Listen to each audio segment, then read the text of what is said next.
What's going on? Oh my God, is my mic muted? Hold up. I can hear you. Real quick, hold up. Little technical. We're live, guys. Hold on. Technical difficulties. Happens to everybody. I One think there was second, guys. actually Bear a with football game over the weekend, which the clock was messing up the entire time. I can't recall, even if it was NFL or college, but it was like the last I think we're good. couple minutes of the fourth quarter. Can you hear me, Cody? Yeah, I can hear you. I think that was actually Florida, Alabama. They had technical I can't hear you. difficulties Hold on. so bad that you couldn't. One sec. We're good. We got this, guys. Just hold on. Bear with us. Start the show. No worries. I can hear you personally. Okay, I can hear you too. There's some kind of like whining in the noise though in the background. Yeah, it's my laptop working its ass off. That 2009 MacBook. Yeah, here, I'll start it right here. Here's the podcast start, guys. What's going on, everybody? Welcome to the Gin College Podcast. I'm your host, as always, John J. II, and I'm here with the one and only Cody Almasi. Cody, how we doing today, bro? A little bit of technical difficulties early on, but we're going to power through it. Big week of college football ahead of us. How we doing, though? We're doing good. We're resilient, just like some of these teams fighting for top 25 spots every week. You know, we're going to get through the technical difficulties. Oh, yeah, we're going to power through no matter what. Got a lot of big games this weekend. Already in week 4. Kind of crazy that we're already this far into the season. And, you know, we're quarter of the way through. Yeah, quarter of the way through already. Feels like it's just started. I looked back at the video and the pick that I made of Georgia against Clemson in their first game, their season opener. And that was on September 4th. So that was 20 days ago, already 3 weeks ago since that game. So we're powering through. We got a lot of games to cover today. Hopefully we can get into them and give you guys the in-depth scoop that you look for and that you come here for. So let's dive right into it. I guess let's jump right into the first game. So the first one I want to talk about is Notre Dame against Wisconsin. Wisconsin coming in at 6.5-point favorites. This is, I guess, not really a conference game for Wisconsin, but it kind of leads them into conference play. I guess, what are we looking for in this game? They got their first taste of conference play early against Penn State. That was a ranked top 25 matchup. Penn State won that defensive battle 16-10, as we've seen Penn State go on to beat Auburn and look pretty good going forward. So, like you said, not a conference game, but has huge implications going forward throughout the season. It's actually the first time these teams have played one another since 1964, which just seems weird to me. I don't know. I feel like these two teams should play one another, but yep, it's being called the Jack Coan Bowl because quarterback Jack Coan for the Fighting Irish, this is the first year with the Irish. He transferred from the Wisconsin Badgers actually when he injured his foot early in 2020, and then quarterback Graham Mertz ended up taking the job and keeping it. So yeah, it's his first time against his former teammates, his former coach, and the man who replaced him. Yeah, really exciting stuff, and it's going to be a banger of a game. We've seen the Notre Dame Fighting Irish have some trouble early on against some big-time teams, even some teams where they should have won. You're looking at Florida State. Obviously, that was a close game, really big matchup. But then you got teams like Toledo, where they got cut it to 3 points. They had a pretty significant win against Purdue, but still nothing that you really want to take home with you to talk about. They could have won that one by a lot more points. And Jack Coan's got to be doing more. Has 2 interceptions in the season. He's got to be doing better than that, especially early on going into week 4. So yeah, Brian Kelly, Notre Dame coach. He's looking for his 106th win, and that would be the most in school history. So that's something to play for, and it only gets harder from here. They have Wisconsin coming off a bye this week, and then they have Cincinnati, who's ranked number 8, coming off a bye next week, and then Virginia Tech after that, USC and UNC. So they got a tough schedule ahead, the Fighting Irish do, that is. Yeah, they really do, and they've always been somewhat of a powerhouse team, and they've always been a burr in the side of many players, many teams in the past, especially looking back at my Spartans. It's been a dogfight as they have plenty of matchups to look back at. One that really sticks out in my mind is the Charlie Gant fake field goal to win it with seconds winding down in the fourth quarter. I was actually had the blessing to be at that game in the end zone. Wow. That Charlie Gant caught that touchdown off the fake field goal. So, there's memories for me as far as Notre Dame is concerned. So I'm looking forward to a good game here. The Badgers are not a team that are willing to back down to any matchup. And that kind of explains the spread of -6.5 favoring Wisconsin. So we're looking forward to that. We got a comment early on. Michael Pfeiffer, good buddy of mine. What Graham Mertz is going to show up is the key. Kyle Hamilton is going to be a big problem for him. Top 3 pick in the 2022 NFL draft. Cody, what do you got to say? He's the safety. I think Kyle Hamilton is for the Notre Dame defense. And yep, that's going to be a huge matchup for those two. So I'm looking forward to see what happens. I recognize your buddy there from the intro. Yeah. Piper's actually in the intro for everybody listening in on the Gin College podcast, new listeners. He is my partner in the first Corona Cup and the third Corona Cup, where we secured our title and raised the cup above us while chugging some Coronas at the end. So really happy to have Piper here in the show. Thanks for showing up, Piper, and showing some comments. Last thing on this game, which leads into our next game. This is one of two. They're both top 25 matchups, but they're both going to be at neutral fields. This one is in Chicago, Illinois, at Soldier Field, where the Bears play. Yeah, that's a big deal too. That actually leads us into our second game, but I kind of like the idea of a neutral site game, just because it kind of eliminates the home field advantage. You're still going to have fans traveling, across state lines to watch their teams perform, but it's kind of a little bit of a different aura where no one really has that home field advantage. So that's going to be interesting too. That brings us into our second matchup: Texas A&M going against number 16 Arkansas. Texas A&M coming in at 7. In the AP poll rankings. So what do we have to say about this game, Cody?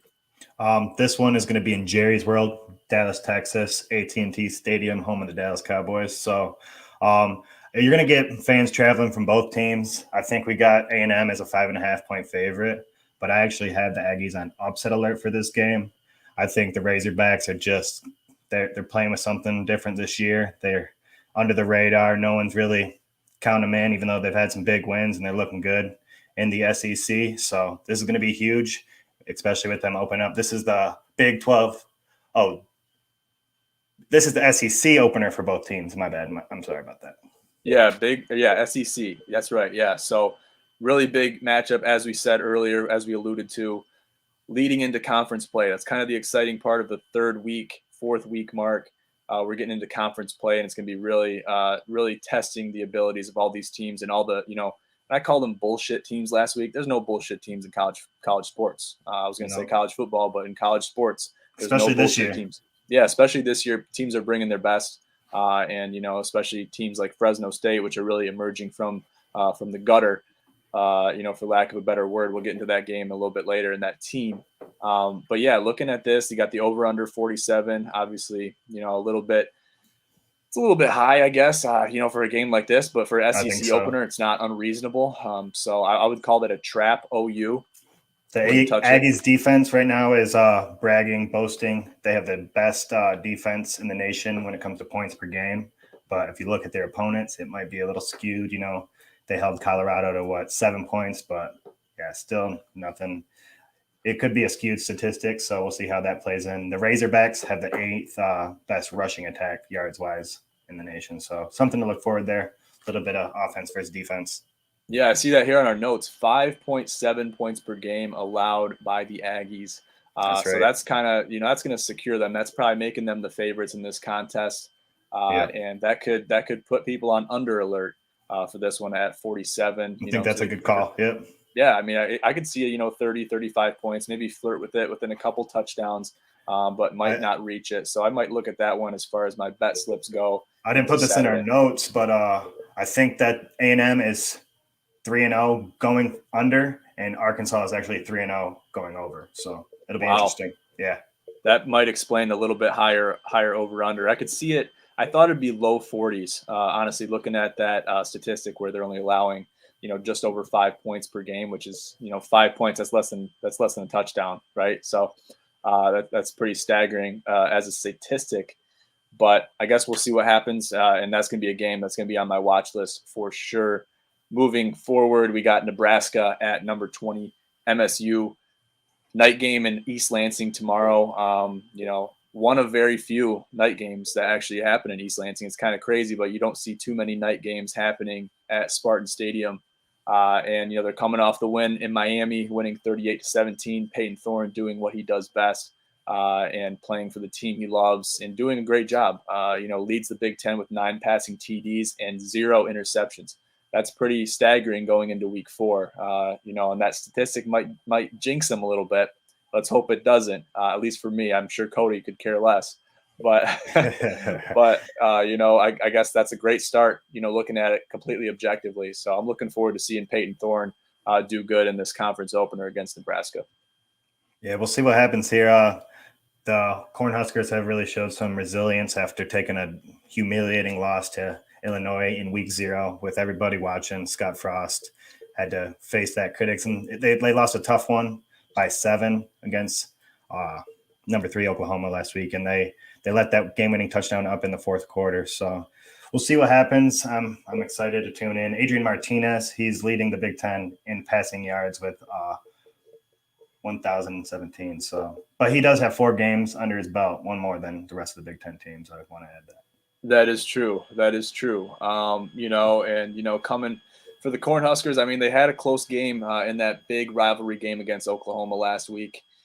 So that game could have went either way. Looking at that game, looking back at it, some of the highlights and things like that. So I'm looking forward to a good contest here. And Nebraska's not going to hold anything back. They're coming in 2-2, nothing to lose. Over under 52. MSU coming in -5. So really exciting stuff. I think that's kind of that was a night game. That makes me more excited to tune something for some reason. Like you said, we don't get a lot of night games for the Spartans or for the Wolverines. But when we do, it's always such a special atmosphere and even fun to watch on TV, even though I'm not a Spartan fan, as you can see. But yeah, I'll be tuning in just for the atmosphere, Big Ten football, what the implications going forward for both teams, and just I think Spartan Stadium is going to be rocking. Yeah, night games, they have a special aura about them. And I've been saying aura a lot. I'm going to say it a lot less going forward in the podcast. But, I mean, you look at games like the season opener, Clemson, Georgia. That was a night game. The whiteout game with who just played? Auburn and Penn State. Even if come on. For the Gators and Alabama, that matchup, that was insane.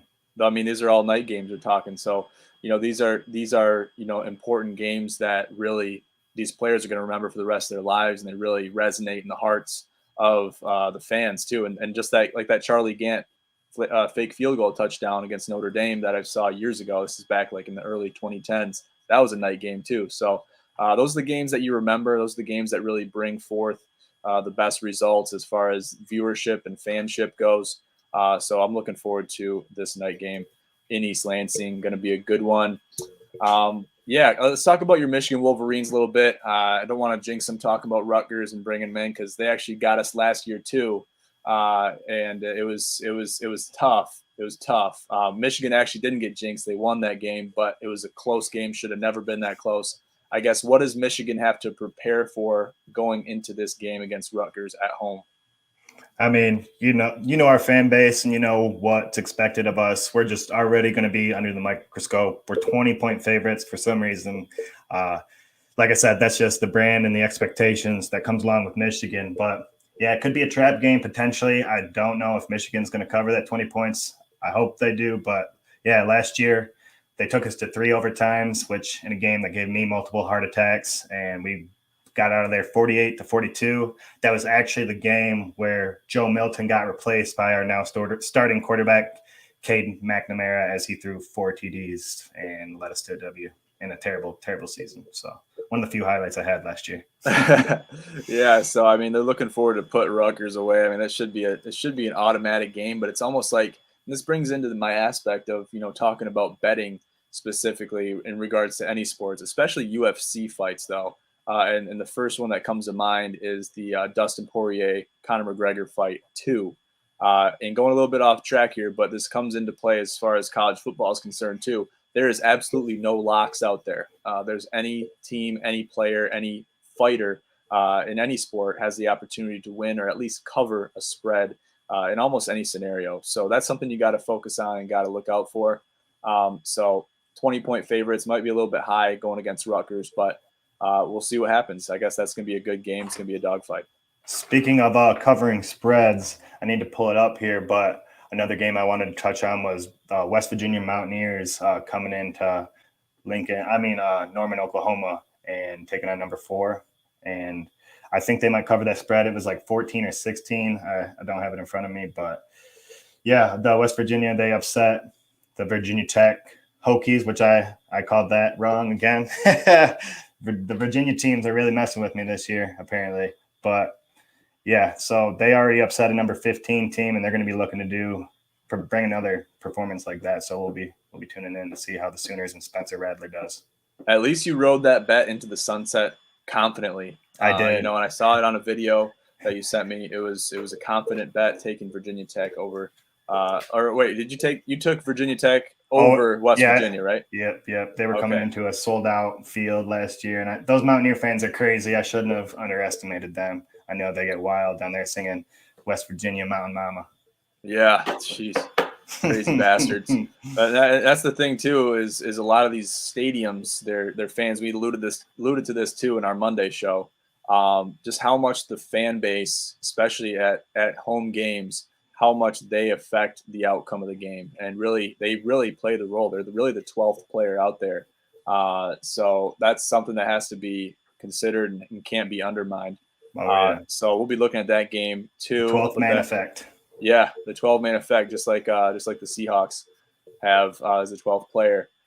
So let's talk about C.J. Stroud now, Ohio State. What is up in the air? There's a lot of uncertainty now going forward with the Buckeyes offense.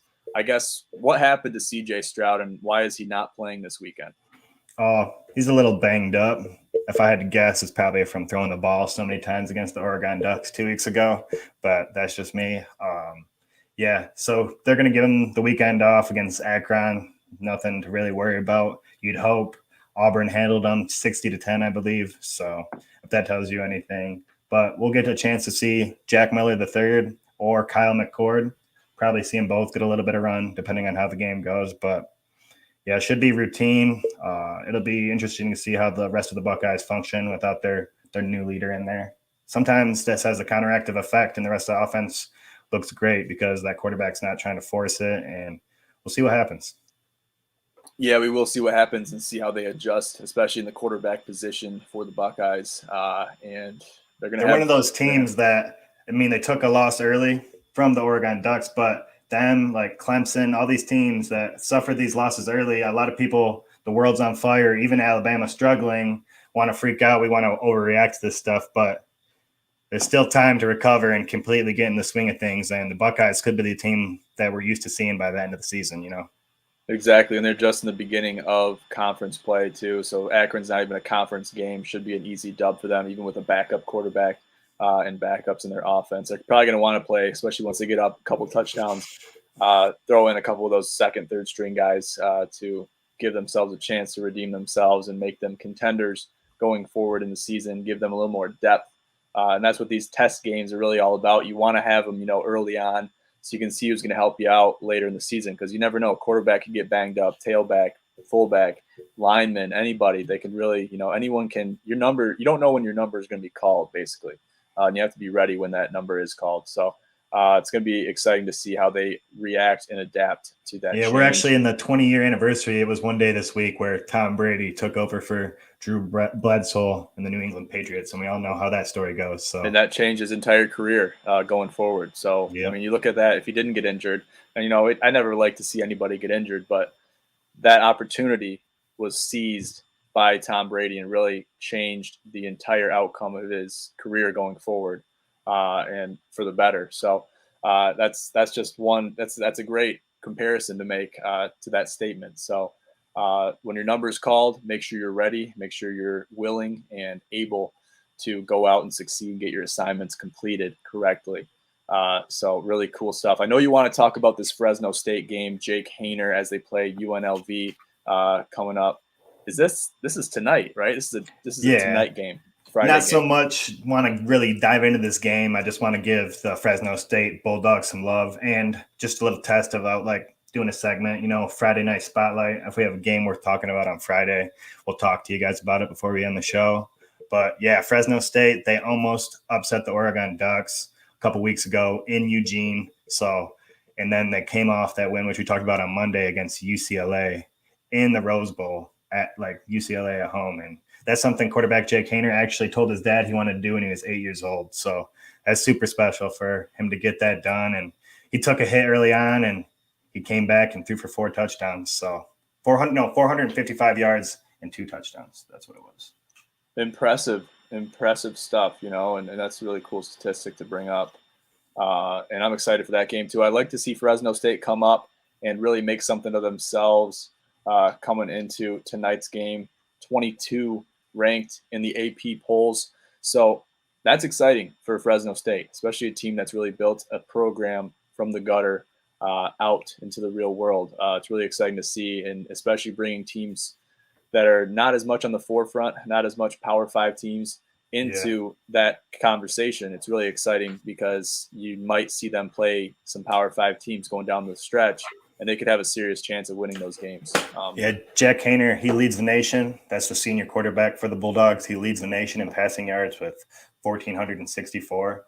And he actually, in an interview, called that his team is going to go to a New Year's Six Bowl and win. So we'll hold him to that and follow that for the rest of the year. Yeah, let's see if they follow through on that. Let's get into some Power 5 rapid fire picks that I see here on our notes as a segment of this show, which is really exciting. And it's kind of a new thing for us here at the Gin College Podcast. Really excited to bring it to you and kind of incorporate some betting perspectives too.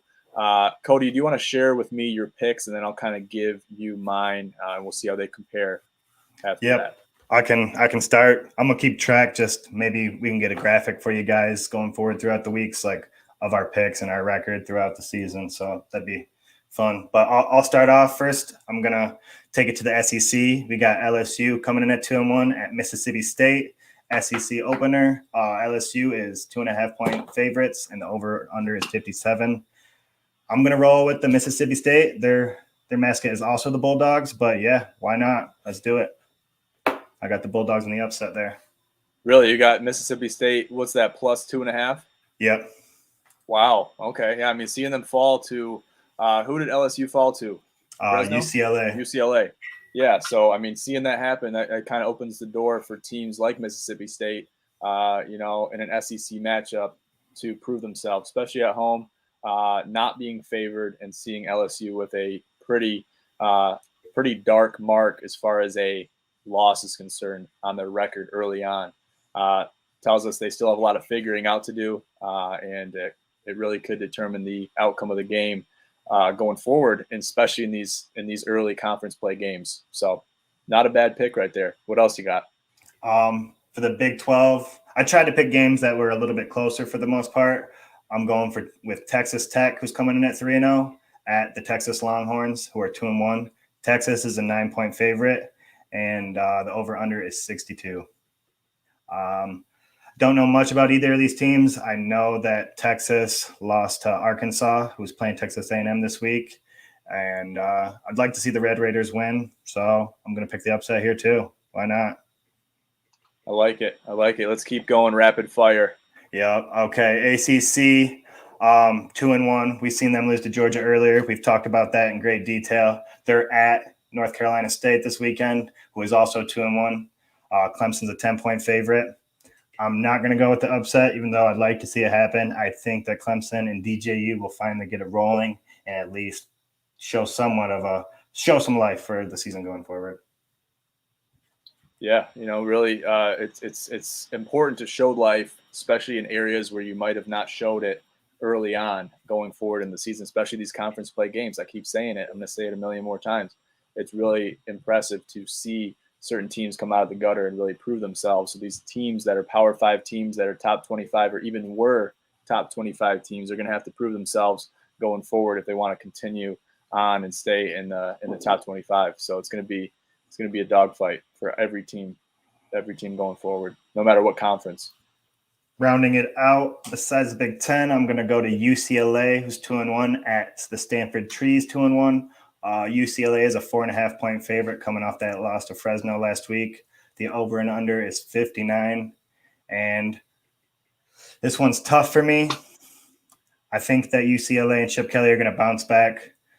And I do think Stanford might cover the plus 4.5, though. They're going to make it close. They took down USC at home, so I think they're going to try to get the clean sweep on those fancy California schools out there. Yeah, I think so. I think that's going to be a good pick. And anything can happen in a game like that. So I actually have that on my list too, as far as bets go. I think I have the same pick. I got UCLA -4. It dropped to -4 on all the sports books as far as right now is concerned. So I like UCLA -4, and that just kind of tells people that people are betting Stanford, so they want to bring that spread closer to the center as far as 0, and it's kind of making things more interesting. So I think that 0.5 could be a factor as far as allowing UCLA at the 24 spot to cover in a Pac-12 matchup against the Stanford Cardinal. And I'm really excited about that game. Going to be watching that one really closely. So, yeah, is that all the picks you got? Yep. I'm going to pick MSU Nebraska here. Oh, yeah, go ahead. I got that one on mine too. I've been a little too friendly with the Spartans, giving them too much love. I haven't really given much to my rivalry yet. Besides, I like that it's building up. I do like when we meet each other undefeated, but just to give myself some Sparty to root against, I'm going to pick the Cornhuskers to upset the Spartans in Spartan Stadium. Wow. So you got them +5? Yeah. Interesting. All right, guys. So something else I want to kind of talk about. I haven't talked this to the new guys yet. This is something that's an old regime thing. And that is to bet with your head, not with your heart. Something that's so very important, especially in the world of objective betting. Because when you're betting, it doesn't matter what team you like, what team you want to win. It matters what team you actually objectively think is going to win based on past performances, statistics, passing yards, points per game allowed as far as a defense, and things like that. You got to take those statistics, and sometimes your gut might even play a role in that decision too. And I've picked Ohio State in plenty of times where, trust me, I don't want to, but I do because it's objectively, whether it's Ohio State, Michigan, Alabama, even, and the spreads usually for Alabama are ridiculous. You don't really want to do it, though Florida did a good job of covering the last time. So looking forward to that. Great job. Yeah. But yeah, so bet with your head, not with your heart. Very important rule of thumb to move forward with. So if that's all you got, Cody, I'll give the people my picks real quick, and then we'll wrap things up. Good stuff. All right, so I'm going to take, for my first one, I got UCLA -4 since that spread just changed. I'm going to take the under on that one. It's 59.5. So put that on your sheet. 59.5 for that game. Taking the under. And I like that pick a lot. UCLA is a really powerhouse team going into conference play. It's going to be an interesting one. And I'm just looking forward to seeing them do their best and do what they do best and put points on the board. Hopefully don't put too many points on the board because I want to hit that under, but hopefully their defenses come out to play too and we cover by a slight margin. My next pick, I got Tennessee +19 against Florida. That's kind of a long shot pick. That's one I'm not really too certain about, but I like that one, even though Florida did a pretty good job of covering. Coming in at -19 against an SEC team, I think is just a little too ambitious from the bookies' perspective. Since they covered against Alabama, they're like, oh, they're easily going to cover 19 against a team like Tennessee, right? The Volunteers are nothing to be sniffed at. So I like this +19. Tennessee, not going to mess with the over/under of 64 there because that could be a big high-scoring game, especially with a spread like especially with a spread like +19. I mean, that's a big spread. And then I'm going to take MSU -5 against Nebraska. A little bit of controversy here. I like it, but at home under the lights, I think that's a prime venue for the Spartans to thrive in, and especially Peyton Thorne, Kenneth Walker doing what they do best and running the ball on the ground. Peyton Thorne going through the air to as many receivers that are very quick. Some of them aren't super tall, but they're very quick. I think we're going to beat them with speed and pace. So we're looking for that. Not going to touch the over/under in that one either.